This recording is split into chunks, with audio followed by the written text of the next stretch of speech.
عليك بالتأني وأعط دون مني وسر نحو الثريا بسير مطمئن لا لن تنال فوزا وعزا بالتمني.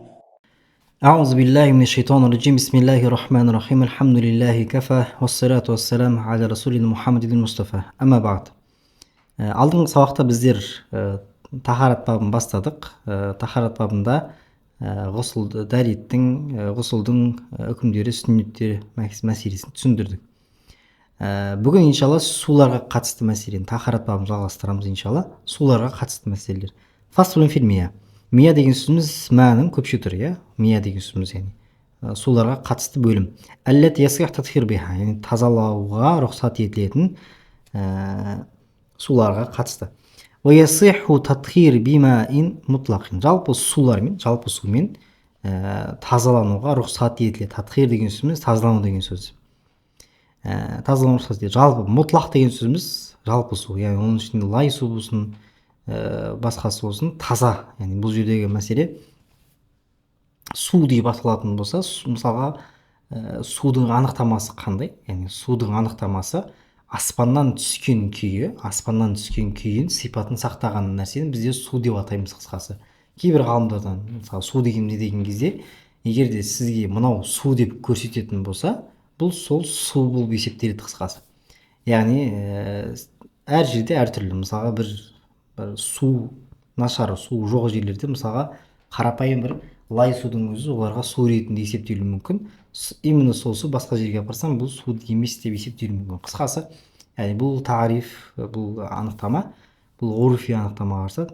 Сол себепті жалпы су деп аталған себебі, яғни аспандағы сипатын сақтап қалатын болса, аспаннан келген сипат, яғни таза күйін сақтап қалатын болса, бұл су деп есептеледі. Уайын тағайыра білмәкәси мукс деп аталады. Яғни тоқтау, ұзақ уақыт тұрып қалу арқылы да өзгерсе де не болып есептеледі? Бұл таза су есептеледі. Ла бимаин тағайыры бинәжәсәсин. Егер де мысалға нәжіспен түсі өзгеріп жатқан болса, жалпы судың сипаты өзгеріп жатқан болса, бұл не есептеледі екен? Бұл су татхирге жарамсыз, тазалауға жарамсыз есептеледі. Уәла бимаин ракидин қалилин вақаат фихи нәжәсәтун. Ракид деген сөзіміз тұрғын су деп атаймыз, яғни аз тұрғын суда егер де кішкентай нәжіс түссе дағы, бұл суда не болып есептеледі? Тазалауға жарамсыз су болып есептеледі. Уәла би мустамалин лирафил хадасин ау ли қурба. Сол секілді, яғни дәретті хадасты кетіру мақсатында. Хадас деген нәрсе бір, хобас деген нәрсе бір. Хадас деген мағынауи дәретсіздік деп, тазалық емес деп есептелсе, әл-хабас кәдімгі нәжістерін тазалану қысқасы. Хадас, мысалға дәретіңіз жоқ кез, дәретіңізді алсаңыз, сол алынған дәреттің суы бұл хадастан алынған су деп есептеледі.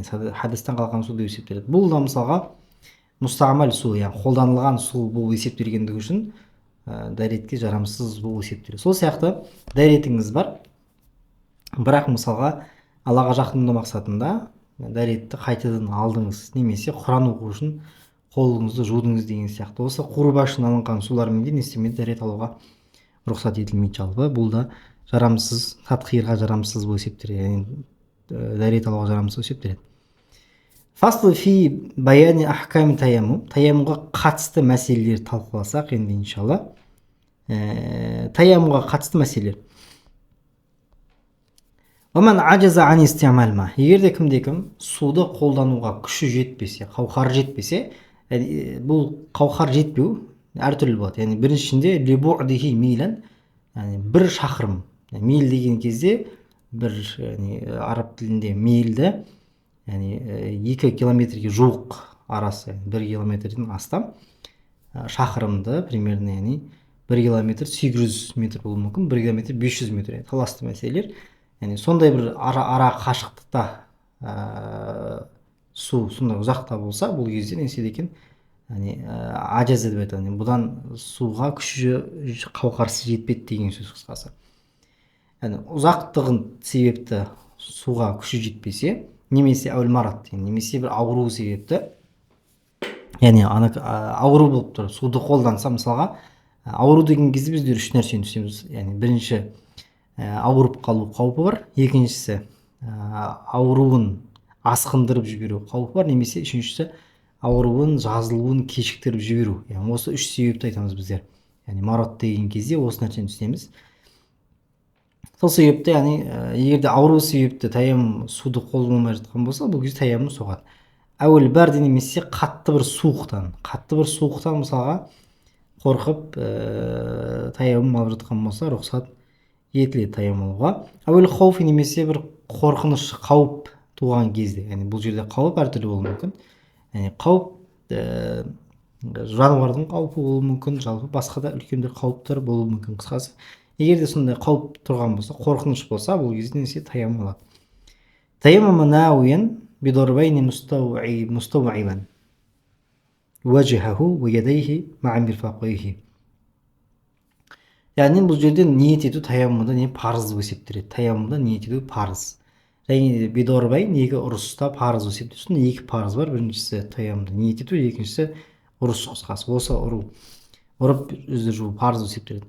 Енді ниет ету не үшін біздерге таяммумда парыз? Ғұсыл дәретте бізде сүннет деп есептеледі, бірақ неде таяммумда не парыз деп есептеледі. Өйткені негізі топырақтан таяммум алынады. Енді таяммумды топырақтан алғандығымыз үшін топырақтың асылы, негізі, жаратылысы бұл тазалық үшін емес асылы. Яғни су сияқты емес. Судың асылы тазалық үшін жаратылған. Яғни су тазалау үшін жаратылған. Ол туралы Құран кәрімде аяттарда бар. Енді таяммум, мысалға біреу суға түсіп, аунап, мысалы судың ішінде жүріп біраз уақыт сөйтіп шығатын болса, бұл кісі тазаланды деп айтылады ғұрып бойынша. Ал егерде мысалы бір кісі топыраққа аунап келіп, мысалға сөйтіп шығатын болса, бұл кісі ғұрып бойынша тазаланды деп айтылмайды, керісінше үсті басы шаң болды деп айтылады. Қысқасы, сол себепті, яғни топырақты ниет ету шарт, парыз деп есептеледі. Өйткені бұның табиғаты, өзінің асылы тазалау үшін емес. Қысқасы, сол үшін ниетті шарт болады. Бидорбатайни деген сөзмен екі ұрыс болады. Қысқасы, екі ұрыс болады. Мустауибан уажхаху ва ядайхи, бірінші ұрыста жүзін сипайды, екінші ұрыста мысалға қолдарын шынтаққа дейін сипайды. Бұл жерде мысалға уәләу джунубан ау хаидан ау нуфаса битахирин минал ард. Бұл жерде мысалға дәретсіз болуы, хайыздың тоқтауы, нифастың тоқтауы деген сияқты, ғұсылдың жүніп болып қалу деген сияқты шарттар емес. Яғни жүніп кісіге басқа бір дәрет алу керек, хайыз кісіге басқа бір дәрет алу керек деген сияқты шарт емес. Барлығына бірдей дәрет. Қысқасы, осы парызы, яғни екі парыз ниет ету және де екі дорб. Битахирин минал ард, және де шарты қандай екен? Таяммум топырақтың шарты таза жер жыныстан болу, таза жер жыныстан алуы. Уаянқудуху, дәрет таяммумды бұзатын нәрселер не екен? Нақиди буду, дәретті бұзатын нәрселердің бүткілі таяммумды бұзады. Уәл қудрату алал ма'ил кафи, және де суды көрген кезде жеткілікті дәрежеде, яғни өзінің дәрет алуына жеткілікті, немесе басқа да қажеттіліктен жеткілікті суды көретін болса, соған күші жететін болса, бұл кезде не істейді екен? Дәрет бұзады, таяммум бұзады. Уәләу аксаруху маджрухан, егерде мысалға денесінің көп бөлігі жара болса, таяммама, бұл кезде таяммум алады. Ва биаксихи, егерде мысалға денесінің көп бөлігі сау болып, кейбір бөлігі ғана ауру болса, яғсилул сахих ва ямсахул жарих, дұрыс сау жерлерін жуады, жаралы жерлеріне мәсік тартады. Қысқасы, белгілі бұлар. Одан кейін фасл фи мутаххарати наджаса, нәжістік тазалайтын бөлім, нәжіс тазалайтын мәселелерге келсек. Яғни нәжіс әртүрлі болады, денедегі нәжістер, қысқасы, киімдегі, жердегі деген сияқты судағы нәжістер әртүрлі. Уядхурул батан уастауп билма, денедегі және де киімдегі нәжістер сумен кетіріледі. Уабикулли маиин музил, және де кетіруші бүткіл сұйықтықтармен, нәжісті кетіруші бүткіл сұйықтықтармен кетіреді. хуффу биддалки, хуф деген сөзіміз мәсі аяқ киім. Мысалға, егерде денеге нәжіс тиетін болса, бұл ысқылау арқылы, дәлік деген сөзіміз ысқылау арқылы не істейді екен? Тазаланады. Сайфу ва нахвуху бил масх. Сайф яғни қылыш немесе сол секілді заттарды не істеу, яғни сүрту арқылы тазаланады қысқасы. Уал арду, жер қалай тазаланады десеңіз, бил ябиси ва захабил аthар. Жерге мысалы нәжіс түскен болса, жер қалай тазаланады? Яғни кебу арқылы және де нәжістің әсерлерінің жоғалуы арқылы тазалау есептеледі. وعفي عن قدر الدرهم من المغلظة كالدم وبول وما لا يأكل والروث وعن ما دون ربع ثوب عن مخفف كبول ما يأكل لحمه. жалпы бізде екі түрлі нәжіс бар. Нәжіс мұғаллаза бар, және де нәжіс мұхафафа бар. Яғни ауыр нәжіс және де жеңіл нәжіс екіге бөлінеді.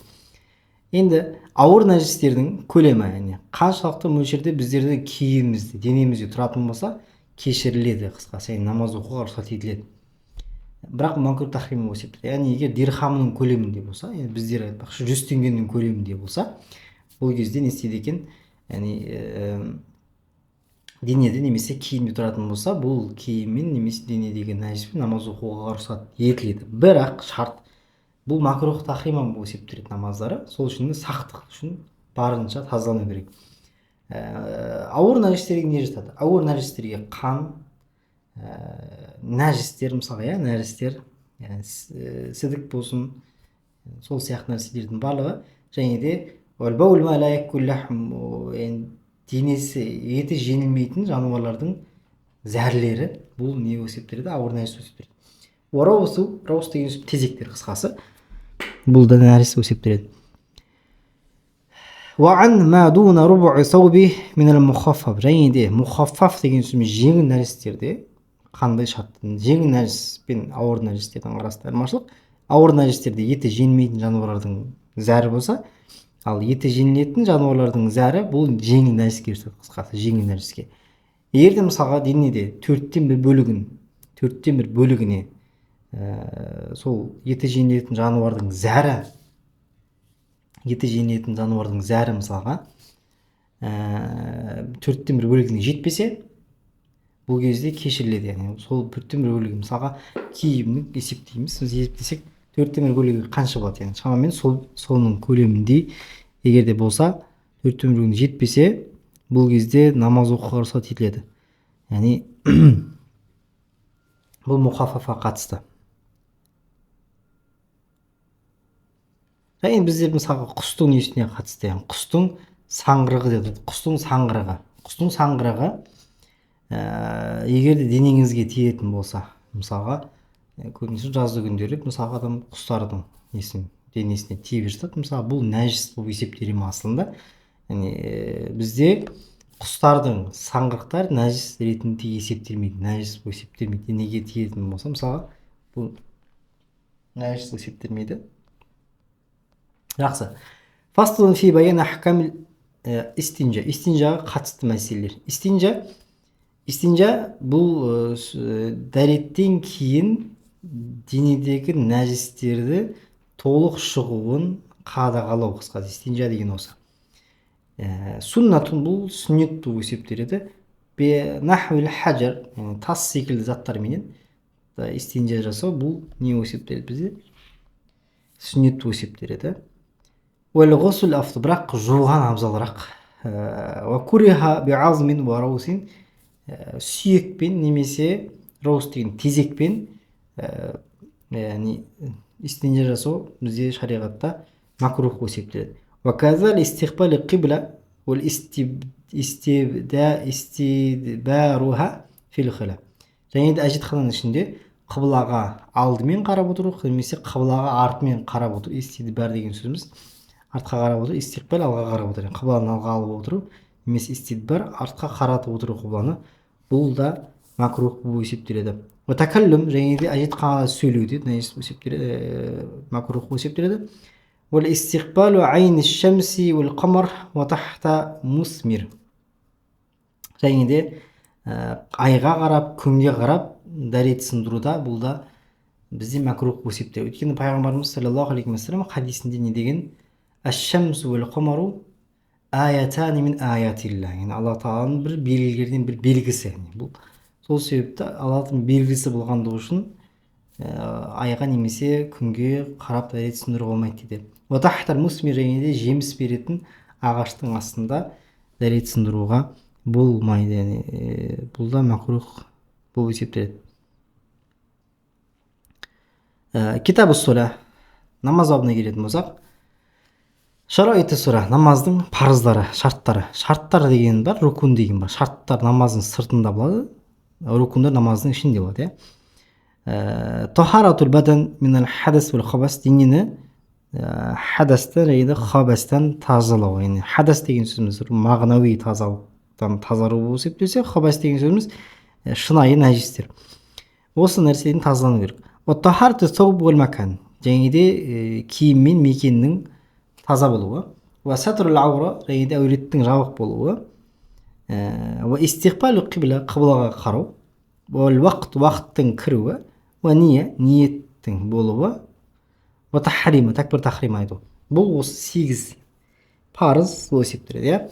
Енді жеке-жеке келейік мысалға. Бірінші, тахаратул бадан минал хадас вал хабас деген сөз белгілі. Тахарату сауб вал макан, мекен мен дененің таза болуы. Әуретке келетін болса, әурет бізде 3 түрлі. Әурет бізде еріксіз де болады, әйеліксіз және де күңдердің әуреттері болады. Еріксіздің әуреті бізде кіндіктен төмен тізеге дейінгі аралық, тізеден кіреді ішіне. Бұл әурет жерлері есептеледі. Әйеліксіздерде бүткіл денесі әурет, тек қана жүзі, білектің арағы, білектің неге дейінгі қолы мысалға, және де табандарына қатысты, аяқтарына қатысты, тобықтан төмен. Бұлар әурет болып есептеледі. Ал енді күңдердің әуреттері еріксіздер сияқты, бірақ ішімен арқасы кіреді. Яғни арқасы да әурет болып есептеледі олардың. Сол себепті осы 3 түрлі не бар бізде, әуреттің үкімі бар. Қыблаға қарау. Қыблаға қараушы кісі бізде 2 түрлі болады. Бірінші, қыблаға көріп тұрып қараушы бар, және қыбланы көрмей алыстан қыблаға ұюшы бар. Көріп тұрған, яғни алдында тұрған кісіге қыблаға қарап оқу парыз болып есептеледі. Ал егер де көрмей тұрған кісі болса, соның шамаласында оқу, соның деңгейлес солымен, яғни бір сол қыблаға жақын шамалап не істеу, оқу міндет болады. Уақыттың кіруі. Уақыттың кіруі бізде белгілі. Ниет ету бізде парыз болып есептеледі. Бұл жерде бірақ тілмен айту шарт емес. Тілмен айту бізде мұстахаб болып есептеледі. Енді қандай намаз оқып жатқанымызда тілмен айту бізде мұстахаб болып есептеледі. Такбир тахрима. Одан кейін тахрима, бұл да парыз болып есептеледі. Одан кейін фасл фи баян аркан сура, намаздың рукундеріне қатысты. Ва аркануха ал-қияму лил-қадир фи ғайри нафл. Нәпілден басқа тұруға күші жететін кісінің тұрып намаз оқуы бізде парыз болып есептеледі. Вал қираат аятин фи рукаатин минал фард, парыз намазының алғашқы 2 ракағатында қырағат қылу да бізде парыз болып есептеледі. Одан кейін ва куллу нафли вал витри, нәпіл мен витр намаздарында бүткілінде қырағат қылу бізде міндет. Ва руку қылу парыз, ва суджуд сәжде қылу парыз болып есептеледі. Руку деген сөз белгілі. Инхина, жерге еңкею. Ва суджуд вадa'у al-jabhati al-ard, жерге басты қою. Сөз сәжде деген сөзіміз. Ва тәртиб байнал қиям ва руку ва суджуд, сәжде, қиям, руку, сәжденің арасындағы тәртіп, бұл да парыз болып есептеледі. Бұл жердегі тәртіп мағынасы, яғни тәртіп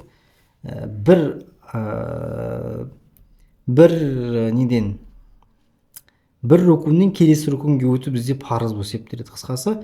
Бірақ мына 2 тәртіптің арасы, яғни қиям мен рукуқтың арасы, рукуқ пен сәжденің арасында қиямдар, бұлар уәжіп болып есептеледі. Вал қуудул ахир, соңғы қуудул ахир, яғни ахир, соңғы отырыс, бұл бізде парыз болып есептеледі. Осымен иншалла бүгінгі сабағымызды аяқтайық. Келесі сабақта иншалла намаздың уәжіптерін өтеміз. Wa akhiru da'wana alhamdulillahi rabbil alamin.